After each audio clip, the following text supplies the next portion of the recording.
இல்லை இல்லை, அதெல்லாம் ஒன்றும் இல்லைங்க. அவர் பொதுவாக இந்த பீரியாடிக்கலி செக்கப் அதுக்காக போயிருக்காருங்க. அதாவது இன்னைக்கு காலையில் போயிருக்கணும். காலையில் போனால் வெறும் வயிற்றோட போனோம், எம்டி ஸ்டமக்கோட போனோம். எம்டி ஸ்டமக்கோட காலையில் போகிறது கொஞ்சம் கஷ்டமாக இருக்குங்கிறதால நேற்று ராத்திரி போய் அட்மிட் ஆகிருக்காரு. காலையில் அந்த பரிசோதனைகள் செய்யப்பட்டு கொண்டிருக்கிறது. விரைவில் வீடு திரும்புவார். பீரியாடிக்கலி செக்கப் தான். நாமளாவே எல்லாம் ஏதாவது ஒன்று அது இல்லை இல்லை இல்லை இல்லை இல்லை, பீரியாடிக்கலி செக்கப் தான். நாங்கள் இப்போ வரும்போது கேட்டுட்டு வந்தோம். தொடர்ச்சியாக 2-3 தடவை ஃபாலோ பண்ணின்னு இருக்கோம். இன்றைக்கும் இதை முடிச்சுட்டு போயிட்டு திரும்பவும் கேட்போம்.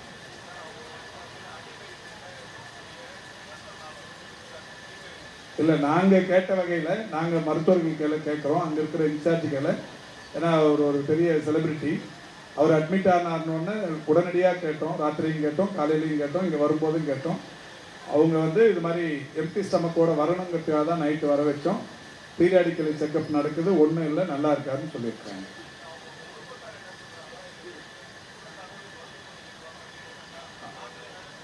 இல்லை இல்லை, அதுதானே முறை. அது தனி மனித உரிமைன்னு ஒன்று இருக்குல்ல, ஒன்றும் இல்லை. அதுதான் நம்ம சொல்கிறோம். மருத்துவர்களை கேட்டு தான் உங்களுக்கு சொல்கிறோம். முதியோருக்கான மருத்துவ கட்டமைப்புகளை அமைப்பதிலும் பலப்படுத்துவதிலும் மாண்புமிகு தமிழ்நாட்டின் முதலமைச்சருடைய வழிகாட்டுதலின்படி தமிழ்நாடு முதன்மை மாநிலமாக திகழ்ந்து வருவதை அனைவரும் அறிவார்கள். இந்தியாவிலேயே தமிழ்நாட்டில்தான் மூத்தோருக்கான பிரத்யேக மருத்துவமனை இந்த கிண்டியில் மிக சிறப்பாக இயங்கி வருகிறது. கடந்த ஆண்டு பிப்ரவரியில் தொடங்கப்பட்ட இந்த மருத்துவமனையில் இதுவரை 1,11,000க்கும் மேற்பட்டவர்கள், குறிப்பாக முதியவர்கள், புறநோயாளிகளாக சிகிச்சை பெற்று திருப்தி அடைந்திருக்கின்றனர். எனவே அந்த வகையில் தமிழ்நாடு முதியோருக்கான மருத்துவ கட்டமைப்புகளை மிக சிறப்பாக பெற்றிருக்கிறது. இந்தியாவிலேயே தமிழ்நாட்டில்தான் முதியோர் மருத்துவத்துறை முதன்முறையாக 1978ஆம் ஆண்டே தொடங்கப்பட்டிருக்கிறது. அந்த வகையில் இது படிப்படியாக உயர்ந்து 200 படுக்கைகள் கொண்ட பிரத்யேகமான முதியோர் மருத்துவமனை கிண்டியில் இருக்கிற கலைஞர் நினைவு பன்னாட்டு உயர் சிறப்பு மருத்துவமனை வளாகத்தில் இந்த மருத்துவமனை சிறப்பாக இயங்கிக் கொண்டிருக்கிறது. இன்றைக்கு முதியோர் பராமரிப்பில் உலகம் முழுவதும் ஒரு புரிதல் ஏற்பட்டிருக்கிறது. நிறைய வாரிசுதாரர்கள், அதாவது தங்களுடைய பெற்றோர்களை அல்லது தங்கள் வீடுகளில் இருக்கிற முதியோர்களை இல்லங்களில் சேர்ப்பது, முதியோர் இல்லங்களில் சேர்ப்பது என்கின்ற அந்த நிலையும், அதை தாண்டி வீடுகளிலேயே இருக்கும் பட்சத்தில் அவர்களுக்கு யாராவது ஒரு உதவியாளரை நியமித்து பராமரிப்பது என்கின்ற நிலையிலேயும் பராமரிக்கிறார்கள். இப்பொழுது இல்லங்களிலேயே வைத்துக்கொண்டு உதவியாளர்களை வைத்து பராமரிப்பது என்பது கூடுதலாகி வருகிறது. இந்த நிலையில் பல்வேறு ஏஜென்சிகள், அதாவது அமைப்புகள், இந்த உதவியாளர்களை பணியில் அமர்த்தி இவர்கள் அவர்களுக்கு வீடுகளுக்கு பணிகளுக்கு அனுப்பி அவர்களிடத்திலிருந்து பெறப்படுகிற ஊதியத்தை இவர்களுக்கு பாதி தந்து மீதம் அவர்கள் வைத்துக் கொள்ளுகிற ஒரு பெருந்தொழிலாக இப்போது நடைபெற்றுக் கொண்டிருக்கிறது. அந்த வகையில் இன்றைக்கு இளைய சமுதாயத்தினரின் அந்த பணி என்பது, அவருடைய உழைப்புக்கேற்ற ஊதியம் என்பது கேள்விக்குறியான நிலையிலும் இருக்கிறது இடைத்தரகர்களால். இந்த நிலையில்தான் மாண்புமிகு தமிழ்நாட்டின் முதலமைச்சருடைய வழிகாட்டுதலோடு அரசு மருத்துவமனைகளிலேயே, குறிப்பாக தமிழ்நாட்டில் இருக்கிற 36 மருத்துவக் கல்லூரி மருத்துவமனைகளிலும் 975 இடங்களுக்காக certificate course for home based elderly care support assistant என்கின்ற ஒரு சான்றிதழ் பயிற்சி படிப்பு தொடங்கப்படும் என்று நிதிநிலை அறிக்கையில் அறிவிக்கப்பட்டது. அதன்படி முதியோர் பராமரிப்பு சேவை உதவியாளர் என்கின்ற பெயரோடு 3 மாத கால சான்றிதழ் பயிற்சி படிப்பு இன்றைக்கு முறையாக தொடங்கப்படுகிறது. இந்த நிகழ்வின் மூலம் தமிழ்நாடு முழுவதிலும் 36 அரசு மருத்துவக் கல்லூரி மருத்துவமனைகளிலும் 975 இடங்களுக்கு இந்த பயிற்சி படிப்புக்கான மாணவர்கள் தேர்ந்தெடுக்கப்பட்டு அவர்களுக்கு ஆணைகள் வழங்கப்படுகிறது. இந்த நிகழ்ச்சியை முடித்து நான் மற்ற கல்லூரி முதல்வர்களோடு காணொலி வாயிலாக இந்த நிகழ்வின் நோக்கத்தை அவர்களுக்கு எடுத்து கூறவிருக்கிறோம். இந்த பயிற்சி படிப்பு முடித்தவர்கள் 3 மாதத்திற்கு பிறகு அந்த கல்லூரிகளிலேயே அவருடைய பெயர் பட்டியல் இருக்கும். பொதுமக்கள் யாராவது தங்களுக்கு இந்த உதவியாளர், முதியோர் பராமரிப்பு சேவை உதவியாளர் வேண்டும் என்கின்ற கோரிக்கையோடு வந்தால் நம்முடைய கல்லூரி முதல்வர்கள் அவர்களுக்கு அறிமுகப்படுத்தி அனுப்பி வைப்பார்கள். அவருடைய பணிக்கு இவர்கள் பாலமாக இருப்பார்கள். அந்த வகையில் இந்த புதிய பயிற்சி படிப்பு ஒவ்வொரு 3 மாதத்திற்கு ஒரு முறையும் 1000 பேருக்கு மகிழ்ச்சியை தரும். இதற்கான படிப்பு என்பது 10 தேர்ச்சி அல்லது தேர்ச்சி பெறாத நிலை என்கின்ற வகையில், ஃபெயில் ஆர் பாஸ் என்கின்ற வகையில் 10ஆம் வகுப்பு முடித்திருந்தாலே போதும் என்கின்ற வகையில் அதற்கான தகுதியாக நிர்ணயிக்கப்பட்டிருக்கிறது. அது மட்டுமல்ல, அந்த கல்லூரி அமைந்திருக்கிற சுற்றுப்புறங்களிலிருந்தே வந்து படித்தால் நல்லது, அவர்களுக்கு முன்னுரிமை என்றும் அறிவிக்கப்பட்டிருக்கிறது. இன்றைக்கு முதன் முறையாக இது தொடங்குகிறது. 3 மாதம் கழித்து இந்த 1000 பேருக்கும் நிச்சயம் எங்கேயாவது வேலை கிடைக்கும் என்கின்ற நம்பிக்கையும் இருக்கிறது. எனவே 10ஆம் வகுப்பு படித்தவர்களுக்கு ஒரு வேலை வாய்ப்பாகவும் இது அமையும். ஆதரவற்ற முதியோர்களுக்கு ஒரு சிறந்த சேவையாகவும் இது இருக்கும். அதேபோல் நம்முடைய தமிழ்நாட்டின் அரசு மருத்துவமனைகளில் 10 முதல் 13% வரையிலான நோயாளிகள் முதியவர்களாக வந்து மருத்துவ சேவை பெறுகிறார்கள். அவர்களுக்கும் இது பெரிய அளவில் ஏற்கனவே இருக்கிற மருத்துவர்களோடு செவிலியர்களோடு இவர்களும் சேர்ந்து சேவை செய்யும் பட்சத்தில் கூடுதல் மருத்துவ சேவையும் கூடுதல் கவனிப்பும் கிடைக்கும் முதியோர்களுக்கு. இப்படி பல வகைகளில் இந்த பயிற்சி படிப்பு என்பது பெரிய அளவில் உறுதுணையாக இருக்கிறது. ஓராண்டுக்கு குறைந்தபட்சம் தமிழக அரசின் சார்பில் ஒரு 4000 முதியோர் பராமரிப்பு சேவை உதவியாளர் பயிற்சி படிப்பு முடித்தவர்கள் வெளியில் வருவார்கள்.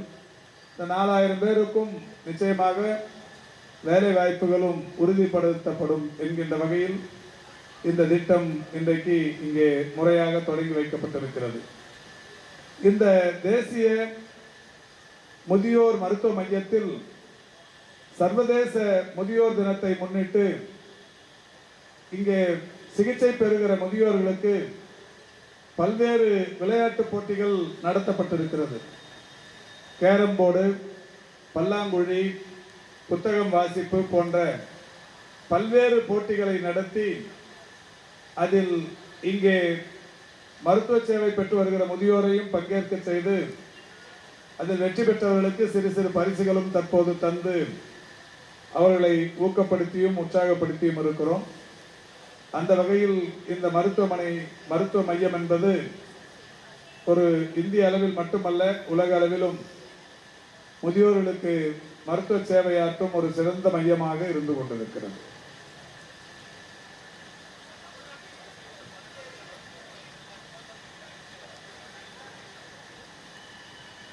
தமிழ்நாட்டை பொறுத்தவரை 36 மருத்துவக் கல்லூரி மருத்துவமனைகள் இருக்கிறது.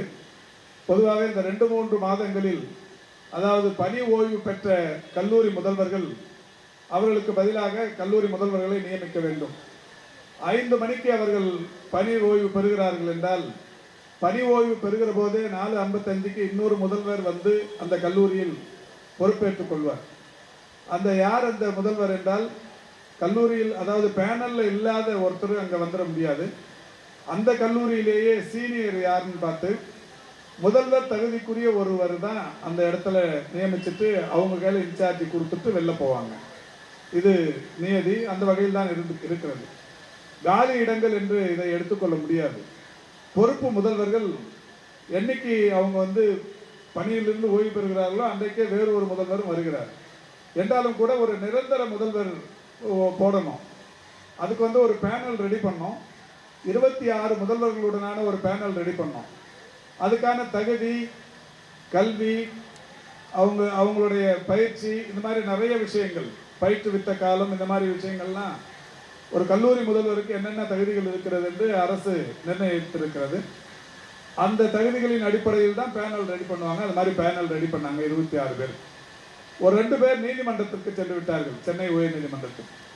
இதில் எங்களையும் சேர்க்கணும்னு போயிட்டாங்க. அரசின் சார்பில் இப்போ அந்த 2 பேரை வந்து தகுதி உள்ளவர்களை சேர்ப்பது என்பது வேறு, எல்லாரையும் அதில் சேர்க்கறதுங்கிறது ஒன்று. உயர்நீதிக்கு மன்றத்திற்கு போன உடனே அந்த வழக்கு கடந்த 1 மாத காலமாக வழக்கு நீதிமன்றத்திலிருந்து நேற்று மாலை தான் அந்த வழக்குக்கு ஒரு தீர்ப்பு கிடைத்திருக்கிறது. ஒரு மகிழ்ச்சியான தீர்ப்பு. நீதியரசர்கள் இந்த முதல்வர்கள் நியமித்துக் கொள்வதில் தடை இல்லை, நியமித்துக் கொள்ளலாம். இந்த வழக்கின் முடிவில் இந்த 2 பேருக்கு நாங்கள் என்ன சொல்கிறோமோ அதை வந்து அதுக்கப்புறம் அதை பண்ணிக்கலாம் அப்படின்ற மாதிரி சொல்லியிருக்கிறாங்க. அந்த வகையில் நேற்றைக்கு ஒரு நல்ல உத்தரவு வந்திருப்பதன் அடிப்படையில் இன்னைக்கு அந்த 14 முதல்வர்கள் நியமிக்கப்படவிருக்கிறாங்க.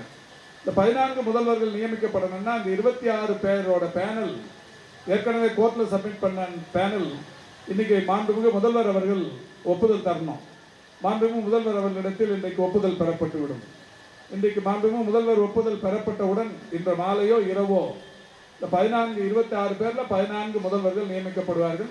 அடிஷ்னலாகவே ஒரு 12 பேர் இருப்பார்கள். வேற யாராவது நாளைக்கோ அடுத்த வாரமோ அடுத்த மாசமோ ரிட்டையர்ட் ஆனாங்கன்னா அதில் சீனியாரிட்டி அடிப்படையில் முதல்வராக வருவார்கள்.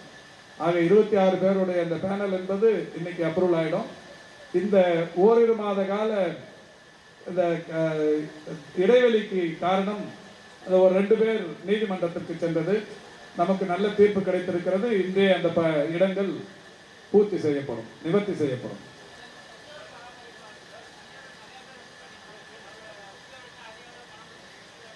இல்லை, அது அதுக்காக தான் இப்போ கட்டுப்படுத்துறதுங்கிறது இப்போ வேலை வாய்ப்பு அது மாதிரி தனி மனித உரிமை எல்லாம் சொல்லுவாங்க. அதனால இப்போ அரசாங்கமே இதை கையில் எடுத்திருக்கு. இப்போ இது ஒரு பாதுகாப்பும் கூட. அரசாங்கத்தில் இந்த கோர்ஸை முடிச்சுட்டு போகிறாங்கன்னா இவங்களுக்கு நிறைய அரசு மருத்துவமனைகளில் ஒரு 13% பேஷண்ட் இங்கே அவங்க பார்த்துட்டு போகிறாங்க. ஸோ இந்த ஓல்டேஜ் பீப்புளை வந்து எப்படி ஹேண்டில் பண்ணுறது, அவங்களுக்கு எந்த மாதிரியான சிகிச்சை தராங்க, எந்த மாதிரியான பராமரிப்பு தராங்கிறத இங்கே பார்த்துட்டு போனாங்கன்னா அவங்களுக்கு இந்த வேலை செய்யறதுக்கு ஈஸியாக இருக்கும் அந்த பராமரிப்பு சேவை உதவியாளருக்கு. அதனால பொதுமக்கள் நிச்சயமாக இந்த சேவை அரசாங்கத்து மூலியமாகவே கிடைக்கும் போது உறுதியாக இதை பயன்படுத்தி கொள்வார்கள். அப்போ தானாகவே அந்த இடைத்தரகர்கள் குறைந்து விடுவார்கள்.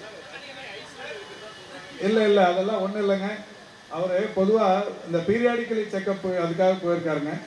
அதாவது இன்னைக்கு காலையில் போயிருக்கணும். காலையில் போனால் வெறும் வயிற்றோட போனோம், எம்டி ஸ்டமக்கோட போனோம்.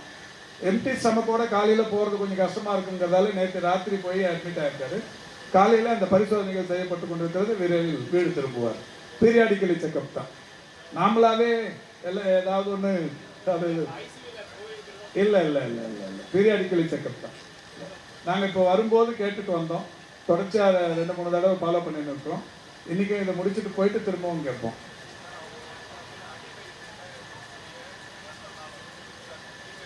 இல்லை, நாங்கள் கேட்ட வகையில் நாங்கள் மருத்துவர்கள் கேட்குறோம். அங்கே இருக்கிற இன்சார்ஜுகளை, ஏன்னா அவர் ஒரு பெரிய செலிபிரிட்டி, அவர் அட்மிட் ஆனார்னு உடனடியாக கேட்டோம். ராத்திரியும் கேட்டோம், காலையிலையும் கேட்டோம், இங்கே வரும்போதும் கேட்டோம். அவங்க வந்து இது மாதிரி எம்டி ஸ்டமக்கோட வரணுங்கிறதுக்காக தான் நைட்டு வர வச்சோம். பீரியாடிக்கலி செக்கப் நடக்குது, ஒன்றும் இல்லை, நல்லா இருக்காருன்னு சொல்லியிருக்காங்க.